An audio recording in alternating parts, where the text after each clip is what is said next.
And today presenting the storm, the lovely and brilliant Kim Horcher from Nerd Alert. Oh, so nice and accurate. Mike. I'm about to take it back. Oh no. Mike asks, who else do we know who sold out to oil interests in Qatar?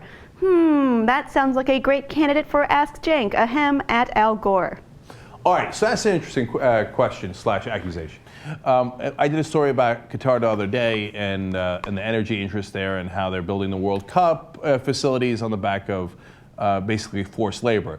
Now, I got to be honest with you, you can disagree, but I don't think Al Gore did anything wrong. And look, and it shut down the station that I was on, so if anybody should be aggrieved about that, it theoretically should be me. Somebody comes and gives you $500 million for, by the way, a station that wasn't worth that much. Okay. Hey, Jesus, can I get a amen on you taking it? Yeah. Amen, brother. Okay. Yeah. And how they made that money is none of my business, man. They have that money from the energy stuff, whether you take it or you don't. Hey, it just went into a liberal's hands. Better for the world, if you ask me. All right, next. Joshua D. Sroka asks, so if you did find out your kid was bullying another child, how would you discipline them? Oh, damn. Okay, we were talking about that on the show. Look, I'd regulate. I'd be really pissed about that. And first of all, I'd tell them, look, it's not a strength. It's not an act of strength. It's an act of weakness. It says there's something wrong with me that I got to pick on somebody else to make myself feel better. It's always a sign of insecurity. Do you want to publicize to the world how insecure and weak you are? That's the first talk I'd have with them. And second of all, we're Uyghurs, man. We protect everybody, but also the weak, the needy, etc. We don't go pick on people. We don't attack people who you think might be in a worse position than you. That is not what we do in this family. And then I would take away all of his toys for a long, long time. Okay, next. Assuming it's not Joy. Ben Lewis says, I have no love for McLaughlin, but TYT keeps using his sign-off. I expect better. Will you stop saying bye-bye? Ben, no. Now, look, McLaughlin's got questionable politics, and there's reasons why you could dislike him. I hear you, brother. Growing up, I watched, on Saturday mornings and Sunday mornings, I watched wrestling, I watched the Super Friends, and sometimes Abbott and Costello, and I watched the McLaughlin Group. And nothing better than Front the Beetle Barnes. Okay, so I like him. I mean, I at least like the style. So, interesting question, but the answer is no. Tim Gruber asks, do you believe in miracles? I want to. Nothing I like better than saying, do you believe in miracles? Here's what I'll tell you. You should be open and ready for miracles.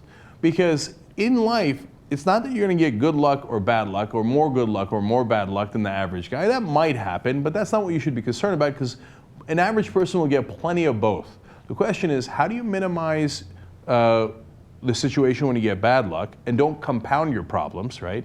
And how do you maximize the success you get when you have good luck? So be ready for a miracle and to take advantage of that opportunity and do even better things with it. Oh my God. This Twitter storm got really schmoopy-papoopy. All right, forward, next. Oh, Theo Pollard says, you're interviewing President Obama. He has to answer one question and be absolutely 100% truthful in good detail. What do you ask him? That's easy. Can't wait to ask him this. Look, during your campaign, you talked about change. You had a lot of placards that said change. You ran ads where it seemed to indicate that you were going to change the way Washington works. In fact, that's literally what you said. You often referred to special interests, donors, and lobbyists. So if you've done not much in that regard, which is an inescapable fact, what did you mean by change? Damn. No, I'm actually curious about his answer. It's not to get him. I'm curious, what's in his head? What did he mean by change, if that wasn't it? All right, next. At Guns Pussy Inc. asks, Cenk, my man, what was the most memorable and amazing day you ever had? You know, Guns Pussy Inc. That's a really tough question. I think it might be the first Twitter storm question that I'm not sure I have an answer to. And look, I remember the toughest day. And look, of course, whenever you lose anybody, that's always tougher than anything else. But excluding that, I remember when I got demoted at Whammy in Miami. So when I left MSNBC, for example, it wasn't as tough because I realized that MSNBC is going in that direction. That's not the kind of programming I do. I'm going to stay with the Young Turks here online, and I'm going to love it, and it's going to be okay. But when I thought I had one chance to be on air and they pulled me from air, Oh, I was devastated, fetal position. It was awful. But as far as my best day, funny enough, that's harder to answer. I've had a lot of great days. I've been really lucky in life. But I'm not sure I ever hit that moment where I was like, yes! Like, this is clearly my greatest day, wasn't there, Lord? But I'm looking forward to it. I'm on the hunt for it. And if it comes up, I'll let you know. All right, next. Jack Hawkins asks, how much is President Obama a victim of bad speechwriters with regard to his latest speech at the UN regarding Russia-Crimea?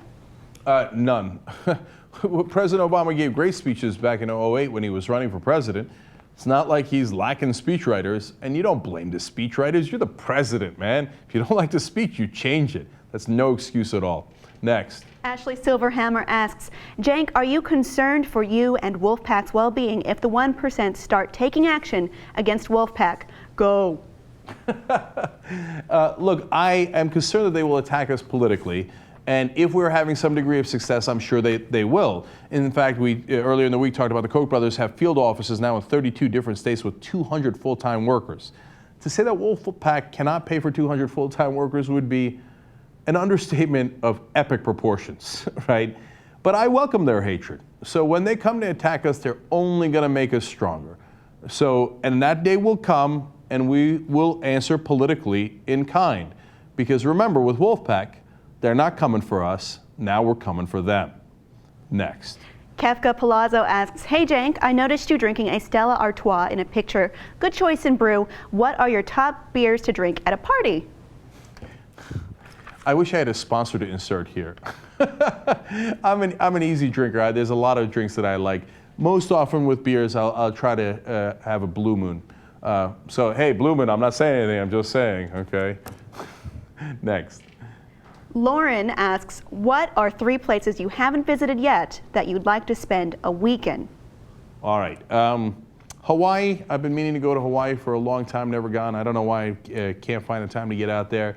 Then Bora Bora / Thailand, get some great, old ancient sites in Thailand, plus great beaches. And then probably one of the parks here in America, Yellowstone. I want to go camping with the kids. Oh, we end as we started. Schmoopy, Papoopy.